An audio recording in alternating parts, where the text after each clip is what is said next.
Okay, good day. Sa nag-request nitong setup na to, sir, ito na yung request nyo. At saka para na din sa iba na gustong magkaroon nito. So, ginawa natin, ito is Zello to base. So, pwede din base to base or Zello to base. So, ang gagawin natin una is i-explain ko ano ito siya. Ito is Android TV box. So, ginawa natin lahat ng galing sa Zello ita-transmit ng base. So, yun. So, Zello to base or and base to Zello. So, ito is sensitivity niya. Once may na-receive si Zello, ita-transmit niya. Ito yung magbigay ng sensitivity. So, ganyan lang yung settings niya. Then, itong red dito is status indicator yan. Then, may isa tayong lead dito, blue. Once magta-transmit, ilaw yan. Ganyan, ilaw siya. So, yan. So, ito naman is volume. Galing sa Zello, papunta sa base natin. So, ito yun siya. Then, itong isa naman is tagal ng PTT. So, as default, ganyan lang. So, once matapos na yung audio, agad-agad niya papatayin yung PTT. So, kung gusto nyong may delay, yung bitaw ng PTT, dagdagan nyo lang. So, dito tayo. Dito is, ito yung galing sa speaker out ng bass. So, ito yun siya.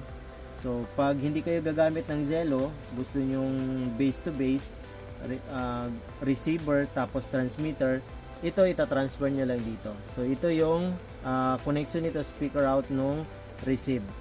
Then, yan. So, dito tayo. Dito is connection ng PTT. So, universal to. Kung anong request nyo na PTT, yun yung gagawin ko papunta doon sa radio. So, ngayon itetest natin bago natin tapusin itong video. So, ito powered by 5 volts lang. 5 volts ito. So, doon sa order nyo, may kasamang HDMI cable at saka remote. Kasi once nag-start ito, kailangan natin ilagin yung Zello account nyo sa may na-install dito na Zello. So, hindi nyo na kailangan yung phone, laptop, PC, hindi na. So, ito na lang, saka ilalagay nyo lang yung Zello nyo.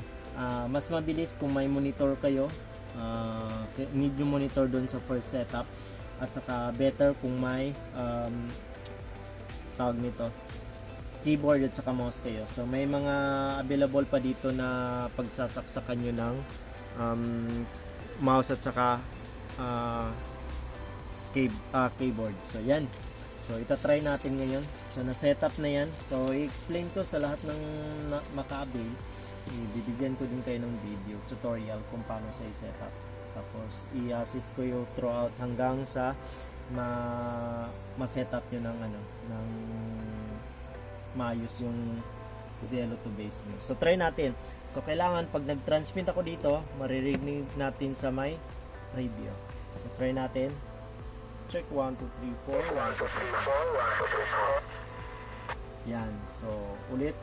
Check 1, 2, 3, 4. 1, 2, 3, 4. So, nagta-transmit siya from Zello. So, play natin dito yung transmit natin ngayon. 1, 2, 3, 4. 1, 2, 3, 4. Yan. So, yan yun. So, pumapasok dito. So, from dito, papasa niya dito sa Zello na naka-install dito. Once nakapasa naman dito, yun yung itatransmit naman ni radio. Kaya naririnig natin dito. So, ang gagawin naman na natin is galing dito sa radio, kailangan marinig natin dito.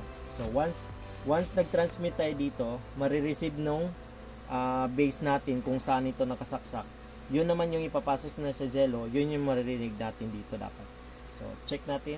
Check 1, 2, 3, 4. 1, 2, 3, 4. Yan. So, ulitin natin. Yan. So, 1, 2, 3, 4. 1, 2, 3, 4. So, sorry, nabitawan agad yung PTT. Ulit. Check 1, 2, 1, 2. 1, 2, 1, 2. Yan. So, yan. Gumagana lahat.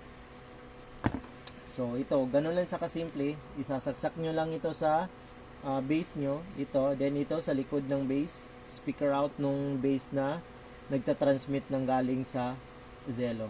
So, yan yung setup niya.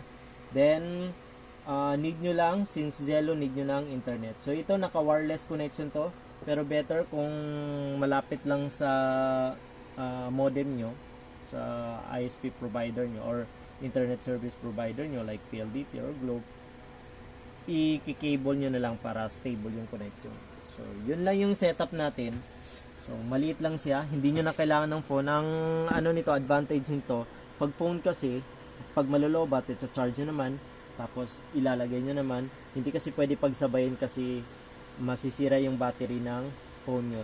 Pag laptop naman, magastos sa kuryente, or PC, ganun din, kailangan nyo pa ng emulator or Zello desktop yung gagamitin nyo. So mas ma-complicated yun. Ito mas madali. So yun lang, ang price nito, nasa description yung link ng Shopee niya. So thank you and good day.